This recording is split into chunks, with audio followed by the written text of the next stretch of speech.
5 tips on high impact problem solving. This video will teach you how to think like strategy consultants and solve complex problems.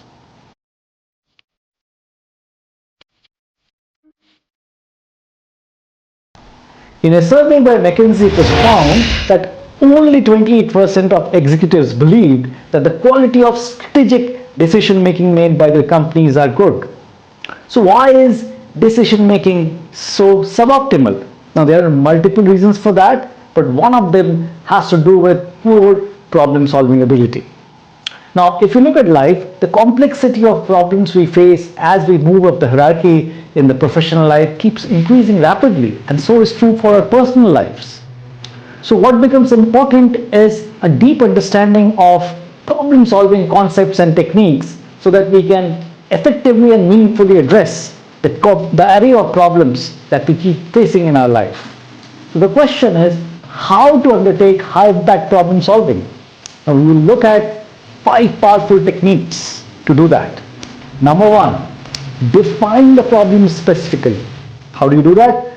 A, please ask the right set of questions. Questions are more important than seeking solution. B, separate people's opinion from facts that you see which defines the problem. C, please define the boundary condition of the problem specifically. The entry points, the exit points. It's so very important because in reality there's nothing called a problem. Everything is in a state of flux.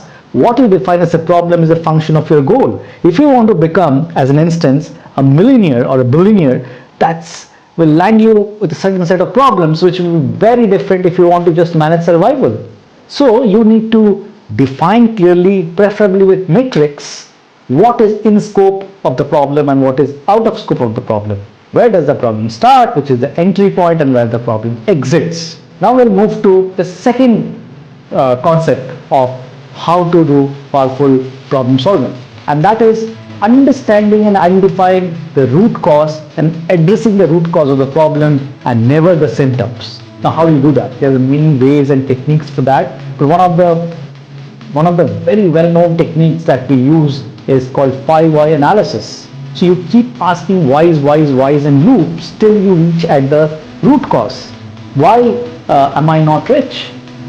The answer to that is maybe I don't have a good job. Why you don't have a good job? I don't have a good education. Why don't you have a good education? Because I didn't have the money to pursue that. So on and so forth. So you have to arrive at the lowest level, which is the root cause, and address that and not put band-aid solution.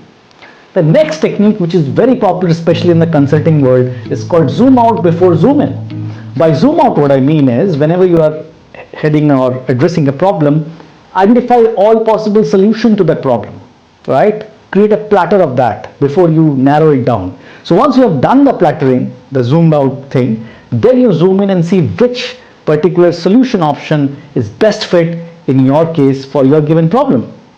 The third element, or you can say suggestion I have to really identify and address the root cause, is to do with benchmarking the best practices and having some assessment frameworks so that you know the materiality of the problem, the width and the depth of the problem. You need to have an empirical view of that. Now we'll move to the third concept of powerful problem solving, which is avoid solution bias. Now, trying to solve a problem based on your strength and not on the merit of the problem is very dicey.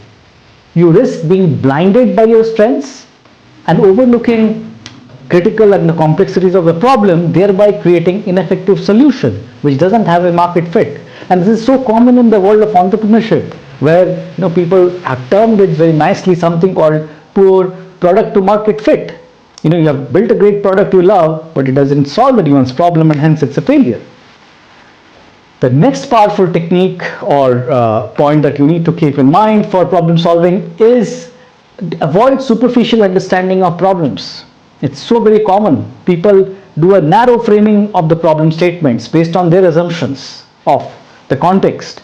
Please avoid that. Do appropriate level of delayering of the problem. What are the critical issues, right? Find out the issues which are not overlapping so that you know what is the heart of the problem and then address it. Please don't narrow frame your problems and make the right assumptions. Be very careful about that when you are doing the delayering of the problem. The fifth one is called hypothesis-driven problem solving. It's basically a top-down approach where your starting point is a hypothesis or an intuition of the solution, and you progress either to prove that or disprove that. If it is disproved, you start with a second set of hypotheses, follow the same pattern of proving it or disproving it with data, and keep proceeding till you exhaust all the hypotheses. And once you have done that, you will find one of them are the best fit solution, and that becomes your recommendation.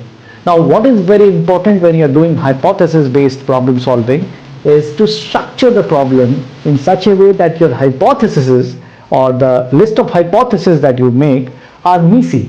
That's a very important concept you need to understand. MECE stands for mutually exclusive and collectively exhaustive. So you need to make sure that the hypothesis that you start with from 1, 2 and so on and so forth, they are not overlapping, right? And the second thing is the entire set of hypotheses covers all elements of the solution set. There should be nothing else apart from what you have considered, which is being collectively exhaustive. So once you have structured the problem nicely, which is extremely important, because if you mess around with that, then the entire analysis falls apart. Once you have done that MECE, then it's very simple. As you can see here, you have a problem objective, you look at various hypotheses, then you ask the right set of questions for each of the hypotheses, and as I said, the hypotheses are assumed to be MECE, they are not overlapping, and they represent the complete solution set possible for a given problem. You ask the right questions, you analyze, and then you have key findings. Now in the findings you will find some of the hypotheses are proved wrong, and some other, one of them will be the best fit, and that will be the source for your conclusions and recommendations. Yeah. So that's it. This is very widely used by strategy houses and many of the management consulting firms to not only solve business problems but even operational problems. It can also be used for solving your personal problems. Very effective. Go in the depth of it. It will serve you great.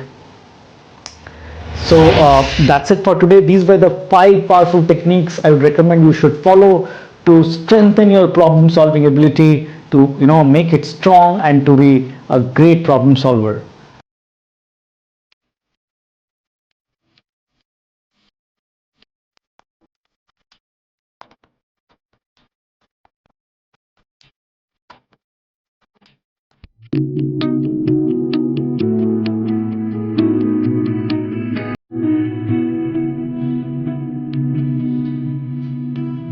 Please share your comments, questions or inputs in the comment section. If you like the session, please hit the like button, and please do subscribe to the channel so that my new videos can reach out to you. Thank you and stay focused.